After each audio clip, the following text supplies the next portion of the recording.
thank you all for your patience. You know, it's I just keep revisiting King's words, where do we go from here, chaos or community? And this is certainly a moment of chaos, of cruelty, of corruption, but yes, of community. And so thank you for your patience while I leaned into that for a moment. You know, it's incredible to be here with all of you, and I would say, you know, on the in the midst of a fight to free D.C. and a military occupation, the fact that we're here is in and of itself a radical act. So thank you. Thank you for being here tonight. And although I don't know you all personally, I know why you're here. You're here because you give a damn. You're here because you give a damn about your neighbor, your fellow worker, and every single person who calls this country home. I know we keep talking about the impacts of this policy violence on our most vulnerable, but the truth of the matter is, in this moment, we're all vulnerable. This harm is coming for everyone. The moment we find ourselves in is a difficult one. I know my shoulders feel weighted and my heart feels heavy as we stare down this manufactured Republican shutdown, but solidarity is a powerful thing. And each one of you gives me hope. We are now hours away from Republicans shutting the government down. I want to talk about what that really means, not in headlines or the most palatable talking points, but what that means for people's lives, for people's livelihoods. When I was first running for office, actually to the city council many years ago, I often said that I wanted to be a voice for the voiceless, but I quickly learned that that's not actually my role. The truth of the matter is that there's no such thing as being voiceless. Everyone has a voice, but not every voice is heard.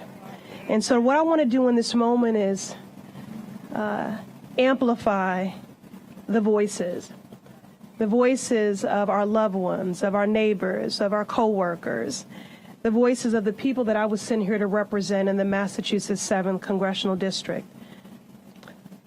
Or people like a cafeteria worker who works in this very building who was sent home tonight without any hours on their schedule, unclear when and if their next paycheck is coming. The voices of folks on a fixed income, worried about essential benefits. The voices of families struggling to afford their health care, already facing the threat of losing coverage. Donald Trump is as clueless as he is cruel. He doesn't know what it's like to be a parent sitting in the parking lot of an emergency room waiting to see if their child's fever is too severe to manage. Donald Trump doesn't know what it's like to scramble to get the formula that your baby needs. Donald Trump doesn't know or care about this country beyond his own nose. But you, people of good faith, gathered here tonight because you give a damn. Every day, the cruelty of this Republican majority reinforces for me that there is no deficit of resource, but there is a deficit of empathy. In my district, the Massachusetts 7th, 29,000 people will have to pay more for health care.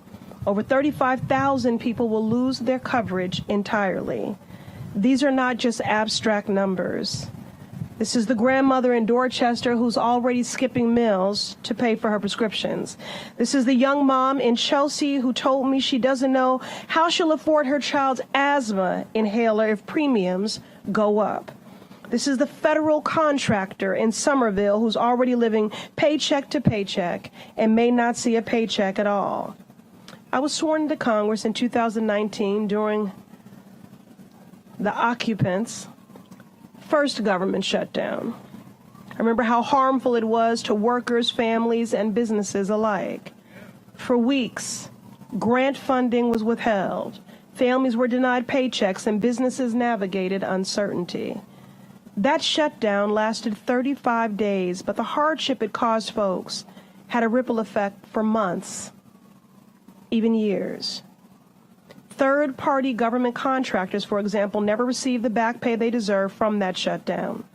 That's custodial staff and cafeteria workers who were never made whole.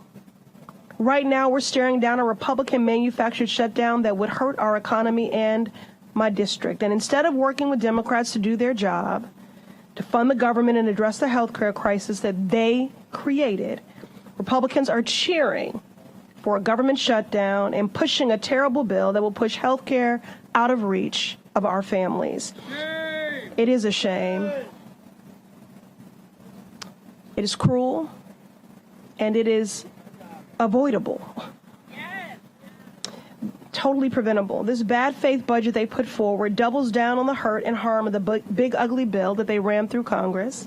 This is as cruel and unnecessary again as it is preventable.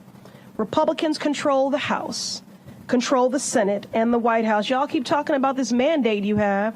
We'll do something with it that actually helps people instead of enacting more hurt and more harm. Put forward a budget that addresses the health care crisis that you created. Democrats are ready to do just that, ready to keep the government open, ready to protect families, and ready to mitigate the harm from this Republican-made crisis.